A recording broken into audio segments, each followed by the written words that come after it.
Havana. Even the name hangs in the air like cigar smoke, a promise of something forbidden, alluring.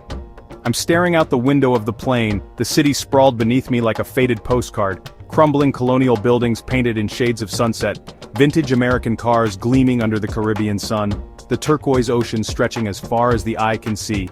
It's a picture of faded grandeur, of a beauty that refuses to be extinguished. But behind this picturesque facade, I know a different Havana exists, a city of contrasts where music spills onto the streets, but so does the struggle for survival. The moment I step onto the tarmac, the humid air wraps around me like a warm embrace. The air is thick with the scent of exhaust fumes, salt, and something sweet and unfamiliar. It's intoxicating, this sensory overload. I'm immediately greeted by the sounds of salsa music, the rhythmic beat pulsing through the streets, beckoning me closer. This is Havana, a city that lives and breathes on the edge of your senses, a city that will grab you by the hand and pull you into its chaotic embrace, a city that will steal your heart before you even know it's gone. I'm here to peel back the layers, to look beyond the tourist traps and Instagram filters, to find the real Havana, the one that pulsates beneath the surface, the one that whispers its stories in the rustling palm trees and the crumbling walls. I'm here to taste the rum, to feel the rhythm, to understand the soul of this enigmatic island. The streets of old Havana are a riot of color. Buildings weathered by time and salt air are painted in hues so vibrant they seem to vibrate under the intense sun. Turquoise, fuchsia, ochre, emerald green, a kaleidoscope of shades that would make a painter weep with joy.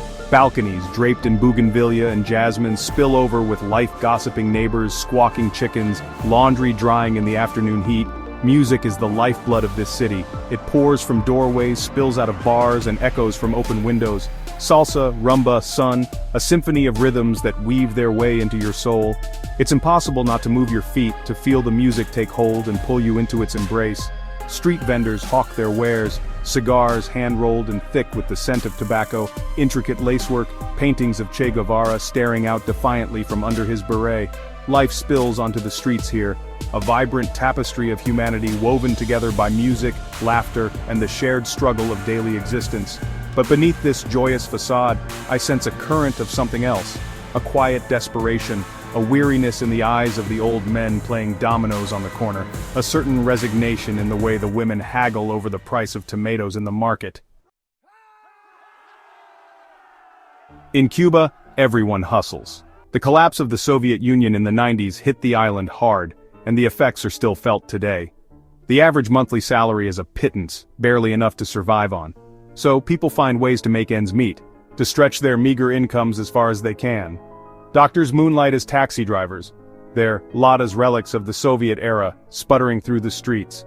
Teachers rent out rooms in their cramped apartments to tourists, the smell of home-cooked ropa vieja mingling with the scent of sunscreen and foreign cigarettes.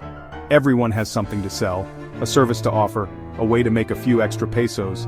It's a constant negotiation, a delicate dance between pride and necessity. I meet a young woman, Maria, selling hand-rolled cigars on the Malecón, the seawall that stretches for miles along the coast. Her eyes are bright, her smile infectious, but I sense a weariness in her voice as she tells me about her life, about the constant struggle to put food on the table for her 2 young children. It's not easy, she says, her voice barely a whisper above the crashing waves. But we are resilient, we Cubans. We always find a way. The old men of Havana are storytellers. Their faces, etched with wrinkles, are maps of a life lived, a testament to the island's turbulent history. They gather in parks and on street corners, puffing on hand-rolled cigarettes, their voices raspy with age and stories. I sit with a group of them one afternoon, nursing a glass of strong, sweet coffee. They tell me about the revolution, about Fidel and Che, about the hope that coursed through the veins of the nation.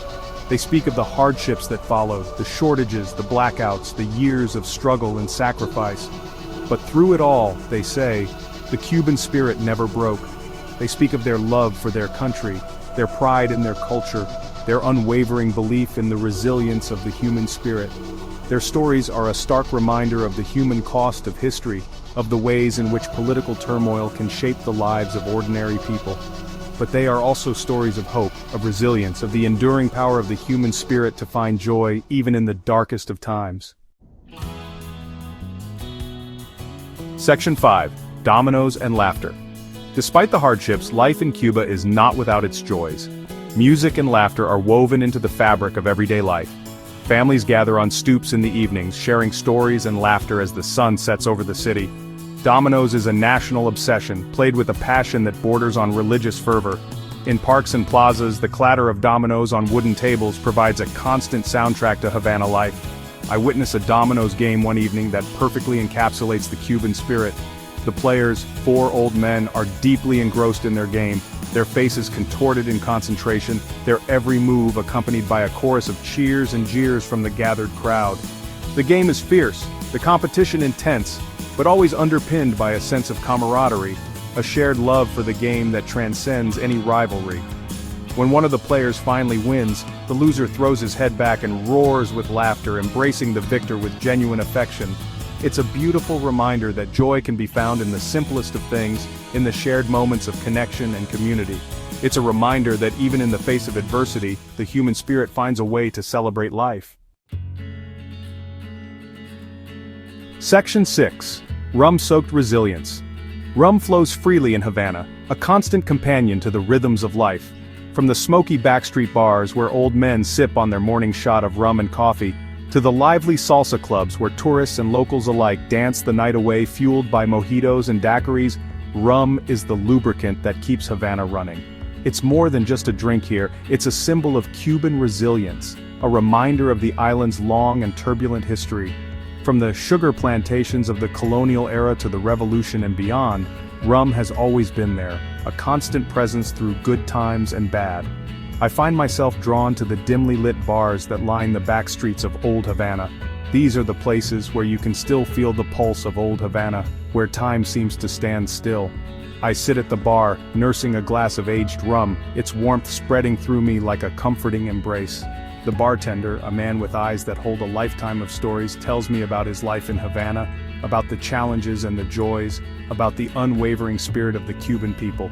"We are like the rum we make," he says, his voice a gravelly whisper. Strong, potent, and full of flavor. We've been through a lot, but we always come out stronger in the end. Section 7. Beyond the Facade. As I delve deeper into the heart of Havana, I begin to see beyond the vibrant facade, beyond the music and the dancing, beyond the crumbling colonial grandeur. I see the cracks in the walls, the poverty that lurks beneath the surface, the desperation in the eyes of those struggling to survive. The lack of basic necessities is a constant struggle for many Cubans. Food shortages are common, and the shelves in state-run supermarkets are often bare. People queue for hours for rationed goods, their patience wearing thin in the sweltering heat. The internet is a luxury few can afford, and even then, access is limited and heavily censored. Information is tightly controlled, and dissent is not tolerated. Yet, despite the challenges, the Cuban people find ways to cope, to find moments of joy in the midst of struggle. They share what little they have with their neighbors, they dance in the streets, they find solace in their music and their culture. Section 8. The Weight of History. The weight of history hangs heavy over Havana. The city has witnessed revolution, invasion, embargo, and hardship. The scars of the past are etched into its walls, whispered on the wind, reflected in the eyes of its people. The crumbling colonial buildings, once symbols of Spanish grandeur, now stand as testaments to the passage of time, their faded glory a reminder of a bygone era. The vintage American cars, lovingly maintained by their owners, are relics of a time before the revolution, when Cuba was a playground for the rich and famous. Everywhere you look in Havana, you are confronted with the ghosts of the past. The city is a living museum, a testament to the enduring power of history to shape the present. But Havana is also a city looking towards the future. With the easing of relations with the United States, there is a sense of cautious optimism in the air. Young Cubans, armed with smartphones and dreams of a better life, are eager to embrace the opportunities that change may bring. Section 9. An Unforgettable Embrace. As I prepare to leave Havana, I am left with a profound sense of admiration for the resilience and resourcefulness of the Cuban people. They have endured so much, yet they have never lost their spirit, their capacity for joy, their unwavering belief in the power of human connection. Havana is a city that stays with you long after you leave. It's a city of contrasts, of vibrant culture and heartbreaking struggle, of faded grandeur and raw beauty. It's a city that will challenge your perceptions, steal your heart, and leave you forever changed. As I board the plane, I cast one last glance at the city below. The sun is setting, casting a golden glow over the crumbling buildings and the turquoise ocean. The sounds of salsa music drift through the air, a final farewell from this unforgettable city. Havana, you have embraced me with your warmth, your music, your stories. I will never forget you.